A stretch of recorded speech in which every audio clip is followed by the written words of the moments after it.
वक्फ bill 2025 जिसके बारे में हर तरफ चर्चा हो रही है।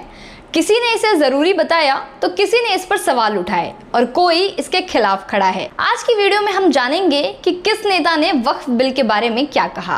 तो चलिए शुरू करते हैं उस बयान से जहां माननीय अमित शाह जी ने वक्फ बिल के मूल उद्देश्य और उसकी मुख्य बातें साफ साफ रखी हैं। मान्यवर, यह बिल जमीनों की सुरक्षा प्रदान करेगी। मान्यवर, किसी की जमीन अब घोषणा मात्र से वक्फ नहीं बनेगी, उसको प्रोटेक्शन।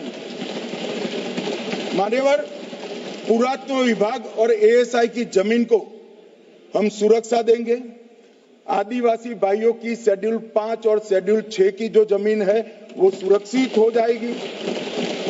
निजी संपत्ति जो आम नागरिकों की है वो भी सुरक्षित हो जाएगी और वक्फ करने के लिए स्वामित्व को दान तो साहब अपनी संपत्ति का ही कर सकते हैं, गांव की संपत्ति का दान नहीं कर सकते। तो चलिए अब देखते हैं अमित शाह जी की वो टिप्पणी जहां उन्होंने 2013 में लालू यादव जी के संसद में दिए गए बयान का जिक्र किया। मान्यवर, लालू प्रसाद जी, आज आरजेडी के सारे सदस्य बोले जब 2013 का अमेंडमेंट आया, मैं लालू जी का तो पूरा पढ़ना चाहता हूं, बाकी सदस्यों का सिर्फ टोकन पढ़ूंगा। लालू जी ने क्या कहा? मैडम, सरकार जो यह संशोधन विधेयक पेश किया है, सरकार की पहल का हम स्वागत करते हैं। शाहनवाज हुसैन जी और अन्य माननीय सदस्यों ने अपनी बातों को यहां रखा, मैं उसका समर्थन करता हूं। आप देखिए, सारी जमीनें हड़प ली गई है, चाहे सरकारी हो या गैर सरकारी। वक्फ बोर्ड में जो काम करने वाले लोग हैं उनके द्वारा सारी प्राइम लैंड को बेच दिया गया है। पटना में ही डाक बंगले की जितनी प्रॉपर्टी थी सब पर अपार्टमेंट बन गए। इस तरह की काफी लूट खसोट हुई है। हम संशोधन विधेयक तो आपको अंत में लाए हैं, समर्थन करते हैं, लेकिन मैं चाहता हूं कि भविष्य में आप कड़ा कानून लाइए और ये जो चोरी करने वाले लोग हो उनको जेल की सलाखों के पीछे। अब सब लालू प्रसाद की इच्छा इन्होंने तो पूरी नहीं की, नरेंद्र मोदी जी ने पूरी कर दी। ये लालू जी ने कहा था एक कड़ा कानून लाइए। क्या आप जानते हैं कि लालू यादव जी ने 2013 में वक्फ बिल को लेकर क्या कहा था? चलिए सुनते हैं उनका असली बयान बिना किसी बदलाव के। देखिए, कानून बनाना चाहिए बहुत कड़ा। सारी ज़मीनें हड़प ली गई है, चाहे सरकारी हो या गैर, उसमें जो काम करने वाले लोग हैं सब बेच दिया है। प्राइम लैंड, ऐसा नहीं है कि कोई खेती वाली ज़मीन है। पटना के डाक बंगला पर जितनी प्रॉपर्टी थी ये सब पर अपार्टमेंट बन गया, सब लोगों ने लूट लाट किया है।